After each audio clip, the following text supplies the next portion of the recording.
Sir வணக்கம் sir. வணக்கம். தமிழ் சினிமாவோட ஒரு முன்னணி நடிகர். நம்ம எல்லாரையும் சூப்பர் ஸ்டாரா கொண்டாடப்படக்கூடிய ரஜினிகாந்த் மருத்துவமனையில் அனுமதிக்கப்பட்டிருக்காங்க. காலையிலேயே தூங்கி எந்திரிச்சோன்னே அதுதான் அதிர்ச்சிகரமான செய்தியா இருந்துச்சு. ஓகே. பட் அவருடைய வயது அதை நம்ம முதல்ல எடுத்துக்கணும். இன்னொன்னு ஏற்கனவே அவர் வந்து சிறுநீரக மாற்று அறுவை சிகிச்சை எல்லாம் பண்ணியிருக்கிறாரு. அவர் ரொம்ப கவனமா இருக்கணும் உடல்நிலையில. அவர் தொடர்ந்து அதை கவனமா தான் இருக்காரு. ஓகே. தியானம், யோகா எல்லாமே பண்ணிட்டு இருக்காரு. அதே மாதிரி படப்பிடிப்புல வந்து ரொம்ப ரிஸ்கான காட்சிகள்லாம் அவர் பண்றது இல்ல. ஓகே. இயக்குனர்கள்ட்ட அவர் கதை கேட்கும் போதே அவர் சொல்றாரு, என்னுடைய ஏஜை கருத்தில் கொண்டு நீங்க பண்ணுங்கிற மாதிரி சொல்றாரு. அதனாலேயே படப்பிடிப்புல அவருக்கு டூப் எல்லாம் பயன்படுத்துறாங்க. ரெகுலராகவே ஒரு டூப் இருப்பாரு ஷூட்டிங் ஸ்பாட்ல. ஓகே. ஸோ அப்படி இருந்தும் தவிர்க்க முடியாத சில காட்சிகள் இருக்கும் இல்லையா, குழந்தை காட்சிகள், அந்த மாதிரி காட்சிகள்ல அவரை பயன்படுத்த வேண்டிய சூழல் ஏற்படுது. அதான் இப்ப நம்ம என்ன சொல்ல வர்றோம் அப்படின்னா, இந்த வயதை அவர் கருத்தில் கொண்டால் கூட அவரை வைத்து படம் இறக்குற இயக்குனர்கள் கருத்துல வச்சுக்கணுங்கிறது தான். கண்டிப்பா கண்டிப்பா சார். ஏன்னா ஏன்னா இப்போ கூலிப்பட ஷூட்டிங் விசாகப்பட்டினத்துல இருந்துச்சு. அங்கதான் கொஞ்சம் சின்ன வயிறு வலி இருந்ததா, அதுக்கப்புறம் தொடர்ச்சியா இப்போ வந்ததாவும் நிறைய செய்திகள் நம்ம பார்க்க முடியுது.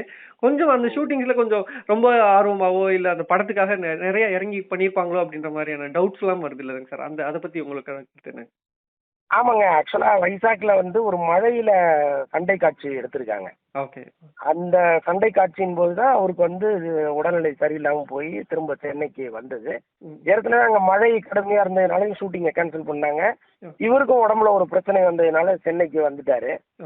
அதுதான் அந்த சண்டை காட்சியில அவரை மழையில நனைய வச்சாங்கிறது தான் இப்போ ஒரு அடிப்படை விஷயமா இருக்கு. அது ஒருவேளை தவிர்த்திருந்தா கூட ஒரு நார்மலா ஒரு உடல்நிலையில மாற்றம் எதுவும் இல்லாம அப்படியே போயிட்டு இருந்திருக்கலாங்கிற மாதிரி சொல்றாங்க.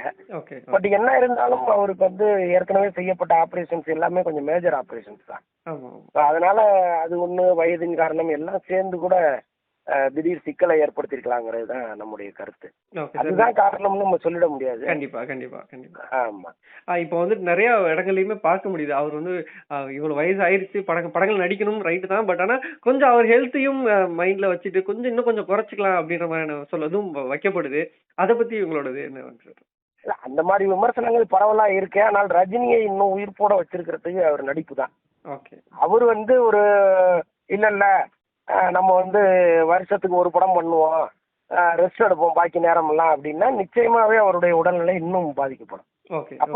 அப்போ 24 hours தன்னை வந்து அவரு எங்கேஜாவே வச்சுக்கிறது தான் அவருடைய உடல்நிலைக்கும் மனநிலைக்கும் ஆரோக்கியமான விஷயம். அதனால அவர் வந்து ரெஸ்ட் எடுக்கணும்னு சொல்ற கருத்துல நமக்கு உடன்பாடு இல்லை எப்பவுமே. நதினா ஓடிட்டே இருக்கணும். அவர் வந்து காட்டாற்று வெள்ளம், அவர் ஓடுறதுதான் நல்லது.